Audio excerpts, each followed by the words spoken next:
تو جناب اخوانوفوبیا کے بعد بڑھتے ہیں اگلی خبر کی طرف۔ خیبر پختونخوا کے نو منتخب وزیر اعلیٰ سہیل آفریدی جو ہیں افغان مہاجرین کی ان کی وطن واپسی کے معاملے پر وفاقی حکومت کے ساتھ ایک صفحے پہ نہیں ہیں۔ آج صبح اسمبلی سے خطاب کرتے ہوئے انہوں نے کہا کہ 12-13 لاکھ افغانوں کو راتوں رات نہیں نکال سکتے اور اس معاملے پر وفاقی حکومت کی جو پالیسی ہے اس پر نظر ثانی کی ضرورت ہے۔ وزیر اعلیٰ نے یہ بھی کہا کہ اگر آئین و قانون کے مطابق بات کرنا ٹکراؤ ہے تو وہ یہ بھی کریں گے۔ جب تک عمران خان سے ملنے نہیں دیا جاتا اس وقت تک وہ وفاق کے ساتھ کسی اجلاس میں شریک نہیں ہوں گے۔ اور جناب سہیل آفریدی صاحب وزارت داخلہ پر بھی تنقید کی جو بقول ان کے اس نے صوبائی پولیس کو جو ہے ناقص و پرانی بلٹ پروف گاڑیاں فراہم کی ہیں۔ آفریدی صاحب کو کہنا تھا کہ یہ صوبے کی پولیس کی تضییق ہے۔ اس اہم موضوع پہ بات کرنے کے لیے ہمارے ساتھ موجود ہیں مزمل اسلم صاحب، سابق مشیر خزانہ۔ جناب مزمل صاحب بہت شکریہ اپنے قیمتی وقت کا۔ حلف جو ہے آپ کے نئے وزیر اعلیٰ نے گزشتہ بدھ کو اٹھایا تھا، 6واں روز ہے، نئی کابینہ کے لیے کتنا اور انتظار کرنا پڑے گا؟ دیکھیں یہ تو سوال وزیر اعلیٰ صاحب کا ہی ہے اور انہی کا استحقاق ہے۔ میں اس میں کیا کہہ سکتا ہوں کہ کتنا انتظار کرنا پڑے گا، لیکن یہ شاید انتظار نہ کرنا پڑتا اگر پچھلی جمعرات کو جو ہے ان کو ملنے کا موقع دے دیا جاتا۔ وہ خان صاحب سے ملنا چاہ رہے تھے، اڈیالہ جیل بھی گئے، وہاں پہ وقت بھی گزارا۔ وزیر اعظم صاحب کا اس دوران وہاں پہ ان کو فون بھی آیا، لیکن وہ نہیں ممکن ہو سکی ملاقات۔ وجوہات تو مجھے نہیں پتا، اور کیونکہ انہوں نے حلف لینے سے پہلے یہ بات کی تھی، اپنے پالیسی بیان دیا تھا کہ میں عمران خان صاحب کے پاس جاؤں گا اور ان کے ساتھ جو ہے ان کے ڈائریکشنز لوں گا اور ہدایات لوں گا، کابینہ کو بھی ڈسکس کروں گا اور اس کے بعد میں آگے چلوں گا۔ اس سے پہلے میں کوئی وفاقی انٹریکشن بھی نہیں کروں گا فارمل۔ تو وہ میرا اپنا خیال یہ کہ اگر یہ وفاق تھوڑا سا فیسیلیٹیٹ کر لیتی تو اچھی بات ہوتی، کیونکہ بڑوں کو ہی جو ہے لے کے چھوٹوں کو چلنا ہوتا ہے۔ اچھا، اس میں جو ظاہر کی رپورٹ ہوئی گفتگو کہ وزیر اعظم نے یہ فرمایا کہ جی میں پوچھ کے بتاتا ہوں، تو کچھ پتہ چلا کس سے پوچھنا تھا؟ انہوں نے مریم صاحبہ سے پوچھنا تھا، کس سے پوچھنا تھا؟ یہ تو مجھے نہیں پتا کہاں سے پوچھنا تھا، لیکن اگلے دن اجلاس جو تھا اس میں میں نے شرکت کی تھی۔ اس میں وزیر اعظم صاحب نے جو ہے ابتدائیہ دیا تھا کہ یہ کس پس منظر میں میٹنگ ہے، تو پہلی بات ہی انہوں نے خیبر پختونخوا کے وزیر اعلیٰ کے لیے کی تھی، اور اس میں انہوں نے کہا تھا میں انہوں نے مبارکباد کے لیے فون بھی کیا تھا، اور میں نے اپنے پورے تعاون کا ان کو جو ہے کہ میں پورے تعاون کا وفاق آپ کے ساتھ کرے گا، اس کا انہوں نے اظہار کیا تھا۔ اور ساتھ انہوں نے یہ بھی کہا تھا کہ اگر اچھا ہوتا کہ وزیر اعلیٰ صاحب آج کے اجلاس میں شرکت کر لیتے۔ پھر اس کے علاوہ پھر وزیر اعلیٰ کے موضوع پہ بحث نہیں ہوئی اس اجلاس میں۔ تو کیا وجہ تھی، کیوں انہوں نے شریک نہیں ہوئے وہ، اور کیوں انہوں نے آپ کو بھیجا؟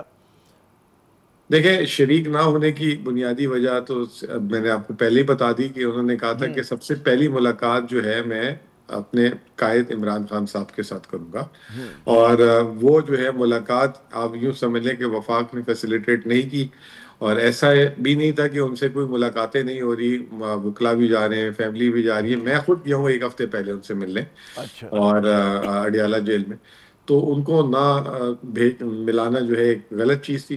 دوسرا کوئی غیر آئینی تقاضا بھی نہیں تھا، تو یہ تو وفاق کو مطلب بلکہ میں سمجھتا ہوں کہ ایسا ماحول دینا چاہیے کہ ان کو ایک فری پاس دے دیا جائے کہ وہ جب جانا چاہیں وہ جا کے ان سے ملاقات کریں، اور کیونکہ انہیں اگر رہنمائی لینی ہے اور صوبائی معاملات میں مشاورات کرنی ہے، جتنا میں سمجھتا ہوں کم ملائیں گے اتنا زیادہ گیپ آ جاتا ہے، اور جب گیپ آ جاتا ہے تو پھر جو ہے پرابلمز ہو جاتے ہیں۔ ابھی جو سابق وزیر اعلیٰ ہیں ان کو آخری ملاقات کے لیے چھوڑا تھا 7 مہینے بعد، تو وہ گیپس آ یہ جاتے ہیں۔ بتائیے کہ وہ 7 مہینے بعد آپ کی جب ملاقات ہوئی، آپ اس اجلاس میں شریک تھے، تو آپ نے سوال کیا وزیر اعظم سے اور جو دیگر وہاں پہ لوگ شرکا تھے کہ بھائی آپ کیوں نہیں اجازت دے دیتے، ایک غیر اہم مسئلے کو مسئلہ کیوں بنایا ہوا ہے؟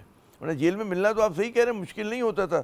زرداری صاحب پہ مجھے یاد ہے جوک در جوک لوگ جایا کرتے تھے ملنے، سیاسی کارکن پہنچ جایا کرتے تھے، یہی نواز شریف صاحب کا عالم تھا۔ جی دیکھیں، وہ ایجنڈا جو ہے ایک ہائی پاورڈ میٹنگ تھی، چاروں وزراء اعلیٰ تھے، جو عسکری قیادت تھی، اس کے علاوہ وزیر اعظم، وفاقی وزراء، چیف سیکرٹریز، آئی جی پولیس، جتنے وہ افغان ریپیٹریشن پہ اور ویٹ پہ تھی، تو وہ آف جسے کہتے ہیں نا کہ ایجنڈا ایک بات بھی نہیں ہوئی اس میٹنگ میں، بلکہ پنجاب کی وزیر اعلیٰ کوئی ایک بات کرنا چاہ رہی تھی تو وہ بھی نہیں ہوئی اس میں، تو میرا نہیں اس میں بنتا تھا کہ اس موضوع کو میں نہیں، وہ کہتے ہیں میٹنگ جب ختم ہو رہی ہو شروع ہو رہی ہو ہاتھ پکڑ کے کسی کا کہہ دیتے کہ جناب یہ ایشو سالو کریں، بڑا اچھا ہو جائے گا اس سے، مطلب you had an opportunity. Muzammil صاحب تو آپ کو کیا لگتا ہے کہ نہیں ہوا ہوگا؟ کیا تھا آپ نے، تو وہی تو میں پوچھ رہا ہوں آپ سے کہ کہا آپ نے. نہیں بس میں نے ایسا بھی نہیں، اتنا بے تکلف بھی نہیں ہوتا میں، کیونکہ لیکن میں نے یہی کہا کہ آپ لوگ جو ہیں جلد از جلد اس پہ دیکھیں، نظر ثانی کریں. تو اور کیا بول سکتا ہوں، اس سے زیادہ تو نہیں بول سکتا.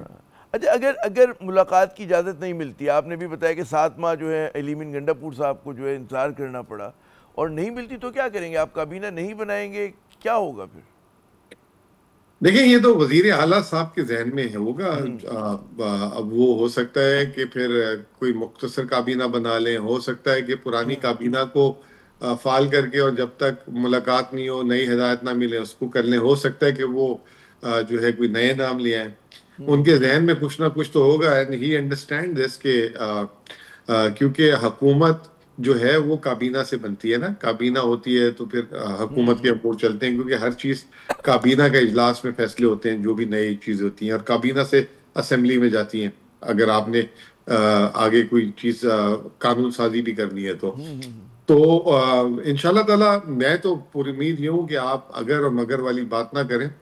وفاق کو خود بھی اس چیز کو دیکھ لینا چاہیے، اور انشاءاللہ تعالیٰ اسی ہفتے میں ملاقات بھی ہو جانی چاہیے. آپ کو امید بہت اچھی قوی امید ہے. اچھا یہ بتائیے کہ کم از کم آپ کے نام پہ کوئی وہ تنازع نہیں ہے؟ سننے میں آ رہا ہے کہ آپ کی تو جو پرانی ذمہ داری تھی وہی ذمہ داری اس مرتبہ بھی ہوگی آپ کے پاس. دیکھیں ایک بات تو مجھے پتا ہے کہ کنٹینیوٹی آف دا پالیسی تو ہے، ٹھیک ہے. اور بیچ میں جو ہے سلمان اکرم راجہ صاحب نے یہ اعلان بھی کیا تھا، لیکن یہ ساتھ نئی بات بھی ہے کہ وزیر اعلیٰ جو ہے نئے، ان کی جو ہے استحقاق ہوگا کہ وہ کس کو لانا چاہتے ہیں. اور میری عادت نہیں ہے کہ میں جو ہوں جو ہے اس معاملے میں کسی سے کہلواؤں یا بولوں یا پوچھوں. تو پچھلی دفعہ بھی مجھے ذمہ داری دی گئی تھی اور مجھے 24 گھنٹے پہلے پتہ لگا تھا، اور اس دفعہ بھی میں مطلب ہر چیز کے لیے مینٹلی پریپیئر ہوں. ایسی کوئی بات نہیں، اگر دی ذمہ داری تو انشاءاللہ تعالیٰ نبھائیں گے. اور نہیں تب بھی جو ہے میری پارٹی اور یہ میری حکومت ہے، میرا یہاں پہ بڑا وقت گزرا ہے، تو میں جو ہے پیچھے کھڑا رہوں گا انشاءاللہ تعالیٰ. اچھا یہ بتائیے بھی، آپ نے کہا کہ جی ایک بات تو طے ہے کہ جی پالیسیز میں تسلسل رہے گا، تو نئے وزیر اعلیٰ کی آپ کے نزدیک ظاہر ہے کہ آپ ان کے بہاف پہ بھی نہیں بات کر رہے ہیں، لیکن اندازہ ہوتا ہے آپ کی قربت بھی ہے. معاشی پالیسی کی بات. معاشی تو کیا ترجیحات ہوں گی اور کیا اس میں تبدیلی آئے گی؟ کچھ امید ہے کہ کیا کوئی نئی ترجیحات ہوں گی پرانے وزیر اعلیٰ کے اس میں موازنے میں، اور کیا تسلسل ہوگا؟ معاشی آپ نے کہا تسلسل ہے جی. نہیں، معاشی تسلسل کا مطلب یہ کہ پرائرٹی جو ہے، جو ڈیولپمنٹ پروجیکٹس کی ہے، اپنے وسائل کو بڑھانے کی ہے، صوبے میں جو ہے اکنامک ایکٹیویٹی کو تیز کرنے کی ہے، سروس لیول ڈیلیوری جو بڑھانے کی ہے، جیسے صحت کارڈ ہم نے بڑھایا، یہ چیزیں کی، فلڈ کا رسپانس آپ دیکھ لیں. تو اس سے جو ہے پورا صوبہ جو ہے اس پالیسی سے کافی متفق ہے. جہاں پہ اختلاف آ جاتا ہے تھوڑا بہت، یہ آ جاتا ہے کہ نوکریاں جو ہیں زیادہ دی جائیں، کیوں روکی ہوئی ہیں.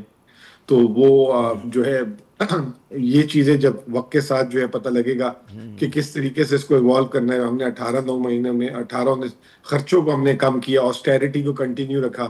ابھی بھی آسٹیرٹی کنٹینیو ہوگی، یعنی کہ نئی گاڑیاں پہ پابندی صرف کیس ٹو کیس دیکھا جائے گا. بیرونی ملک سفر پہ ابھی بھی پابندی ہے، کیس ٹو کیس اس پہ وہ ہے. 5 اسٹار ہوٹلز پہ یہ جو ہے وہ کرنا، کھانے وغیرہ اس پہ پابندی ہے. پھر بیرون ملک علاج جو ہے پہلے وزراء وغیرہ کے چلیں اس پہ تو آپ سے پھر ترجیحات پہ پھر ایک اور آپ سے نشست کرتے ہیں. ایک جو میں سن رہا تھا ان کی تقریر کے افغان مہاجرین پہ ان کی ریزرویشنز ہیں، جس کا انہوں نے اظہار بھی کیا ہے کہ ان کو اس طرح سے نہ نکالا جائے اور فوراً جو ہے وہ بند کرنا جو ہے نامناسب ہے. آپ کے خیال میں یہ بڑی وجہ اختلاف بن سکتا ہے وفاق کے ساتھ؟ نہیں، اس میں تو اتفاق ہو گیا. اتفاق اس طریقے سے ہو گیا کہ 43 کیمپس ہیں ہمارے خیبر پختونخوا کے، جس میں سے 7 کیمپوں سے دیکھیں یہ ریپیٹریشن تو آن گوئنگ ہے، چل رہی ہے، ٹھیک ہے. اب ایک دم 38 جو ریمیننگ تھے اس کو ڈی نوٹیفائی کر دیا گیا. اچھا، اب جب ڈی نوٹیفائی 38 کیمپس کو کر دیا گیا، وہاں پہ جو ملینز کی تعداد میں لوگ ہیں، مطلب ملین پلس ہیں، ٹھیک ہے. اب وہ ڈی نوٹیفائی ہو گئے ہیں تو وہ انلیگل سٹیٹس ہو گیا. تو ایسا نہیں ہو سکتا کہ اوور نائٹ آپ ان کو جو ہے کہ جی یو میں لیو ناؤ. وہ ان کو جس زمین پہ سرکاری زمینیں دی گئی ہیں جس پہ رہ رہے ہیں وہاں سکولز ہیں, وہاں پہ پبلک ایسٹس ہیں, پبلک گڈس ہیں, ٹیوب ویلز ہیں, ہسپتال ہیں, ان کے ہینڈنگ اوور ٹیکنگ اوور ہے. پھر ان لوگوں کے بھی اپنے احساسات ہیں, معاملات ہیں, لین دین ہے. تو اس پہ ہم نے ریکویسٹ کی اس اجلاس میں اور ان کو بتایا جو ہے وہاں اعلیٰ قیادت کو, ہماری جو وزیر اعظم اور سارے تھے, کہ دیکھیں باقی پورے پاکستان میں تو کیمپس ہیں ہی نہیں نا, 54 میں سے 43 کیمپس کے پی میں. تو ہمیں یہ بڑا ایک ڈیلیکیٹ معاملہ ہے اور سینسیٹیوٹی ہے اس کی, قبضہ ہو سکتے ہیں, چیزوں کو نقصان ہو سکتا ہے. پھر دوسرا بارڈر میں بھی آپ کے پاس اتنی کیپیسٹی نہیں ہے. ایک ایگزٹ پوائنٹ ہے, ایگزٹ پوائنٹس بڑھائے جائیں, وہاں پہ لوگ جاتے ہیں, کئی دن کھڑے رہتے ہیں, وہاں پہ ان کے معاملات نہیں ہوتے. پھر یہاں سے بلیک, حالانکہ خیبر پختونخوا حکومت فیسیلیٹیٹ کر رہی ہے, ان کے کرایہ دیتی ہے, ان کو راستے کا خرچہ دیتی ہے, سارا کچھ کرے, لیکن وہ ناکافی ہے. دوسرا ڈگنیٹی کے ساتھ ان کو بھیجا جائے, عزت سے بھیجا جائے. تیسرا جو لوگ جلد بازی نہیں ہوگی. اچھا میں چاہوں گا کہ ایک گاڑیوں پہ بھی سنا بڑا تنازع ہوا ہے. وزیر اعلیٰ نے جو ہے جو دی گئی تھی کہتے ہیں دہشت گردی سے لڑنے کے لیے گاڑیاں حفاظت کے لیے, وہ واپس کر دی ہیں. اس سے پہلے کہ میں اس پہ آپ سے سوال کروں, طلال چودھری صاحب کا ایک انہوں نے پیغام دیا ہے کہ وفاقی حکومت اس سے پہلے 600 ارب روپے سے زیادہ کے پی کو دے چکی ہے. وہ 600 ارب دہشت گردی کی جنگ پہ لگنا تھا, اس پہ جوانوں پہ انویسٹ ہونا تھا, اس سے سی ٹی ڈی ڈپارٹمنٹ بننا تھا, فورینزک لیب بننی تھی, سیف سٹیز بننا تھے, اور اس 600 ارب سے اس دہشت گردی کی جنگ لڑنے کے لیے اس طرح کی گاڑیاں اور باقی تمام چیزیں خرید کر جوانوں اور افسروں کو دینی تھی. وہ 600 ارب کا تو سراغ آج تک نہیں مل سکا کہ وہ کہاں گیا ہے. جی آپ نے سنی طلال چودھری صاحب کی گفتگو, کیا کہیں گے مزمل صاحب؟ دیکھیں طلال چودھری صاحب جو ہے نا اس وقت نا واقف ہیں صوبائی اور وفاقی معاملات میں. یہ 600 ارب کی بات کر رہے ہیں, صرف جو ہے وفاق خیبر پختونخوا کا 2500 ارب روپے سے اوپر کا ناہندہ ہے, اور اس کے علاوہ جو ہے پاور اینڈ بجلی کے مسئلے ہیں. دوسری ان کو اتنا ہی نہیں پتا کہ صرف اس سال کا ہمارا security and law and order کا بجٹ 175 ارب ہے, جو سندھ سے زیادہ ہے. ہمارے بجٹ کا کل 8.5% جاتا ہے. تو ان کو یہ معاملات ہی نہیں پتا. اور دوسرا یہ وار اینڈ ٹیرر جو ہے ان کو یہ نہیں پتا کہ کس مت میں ملے تھے. یہ 2008 میں ملے تھے شروع, جب 10واں این ایف سی آیا تھا, 7واں این ایف سی آیا تھا. اور یہ جو وار آن ٹیرر لڑی گئی تھی, جو 85,000 شہداء تھے, جو پورا ہمارا پوری کی پوری معیشت ٹریڈ تباہ ہو گئی تھی, اس کے اگینسٹ ایک ٹوکن منی تھی. اور بائی دا وے یہ ہمیں جب دی تو دوسرے صوبوں کو بھی اس سے زیادہ کمپنسیٹ کیا گیا. مثال ہے بلوچستان کو ریورس پاپولیشن ڈینسٹی, یعنی کہ لینڈ زیادہ پاپولیشن کم, تو اس کی مد میں جو ہے کمپنسیٹ کیا گیا. اس کا تو سوال نہیں پوچھا آپ نے, اس کے پیسے ہمیں نہیں ملتے, بلوچستان کو ہم سے زیادہ ملتے ہیں. پنجاب اور سندھ کو ریونیو جو وہ نہیں کلیکٹ کرتے, وفاق کرتے ہیں کہ جی ریونیو یہاں سے اس کا 5% دے دیا. یہ تو 1% کی بات کر رہے ہیں. ہمارا تو کلیم یہ کہ ہمیں 1% نہیں 3% ملنا چاہیے اس میں. طلال چودھری صاحب آ کے ذرا کمپیریزن کر لیں کہ ہماری آبادی اور ہماری سیکیورٹی اخراجات کتنے ہیں, اور دوسرے صوبوں کے بھی چیک کر لیں. اچھا اب یہ بتائیے کہ گاڑیاں کیوں پسند نہیں آئیں؟ کیا ان گاڑیوں میں مطلب واقعی سب اسٹینڈرڈ تھیں, کیا مسئلہ تھا جو واپس کیا؟ میں سر اس سے واقف نہیں ہوں. میں نے کیونکہ میں ابھی حکومتی امور جو ہیں اس طریقے سے نہیں سامنے, تو یہ آپ کی طرح سوشل میڈیا میں پتہ لگا ہے کہ کچھ کل گاڑیوں کی تصویریں دیکھی تھی, ہینڈ اوور ہوئی تھی. جو میں نے تصویریں دیکھی تھی تو وہ مجھے برانڈ نیو تصویروں میں نہیں لگی تھی. آئی مے بی رانگ, ٹھیک ہے نا, آئی مے بی رانگ. تو آج وہ صرف میں نے بھی آپ کی طرح دیکھا ہے کہ وہ ان کو کہا کہ واپس کر دی جائے, وہ کوالٹی نہیں تھی. اور میرا اپنا خیال یہ کہ آئی ایم شیور کہ یہاں پہ چیلنجز جو ہیں ریسٹ آف دا پاکستان سے ڈفرینٹ ہے. یہاں پہ کچھ زیادہ ہائی گارڈڈ کارز کی ضرورت ہے, تو شاید یہ وجہ ہو سکتی ہے, مجھے اندازہ نہیں ہے اس کے بارے میں. جناب بہت بہت شکریہ مزمل اسلم صاحب, آپ نے اپنا قیمتی وقت دیا. ناظرین, سابق مشیر خزانہ کے پی کی گفتگو سنی.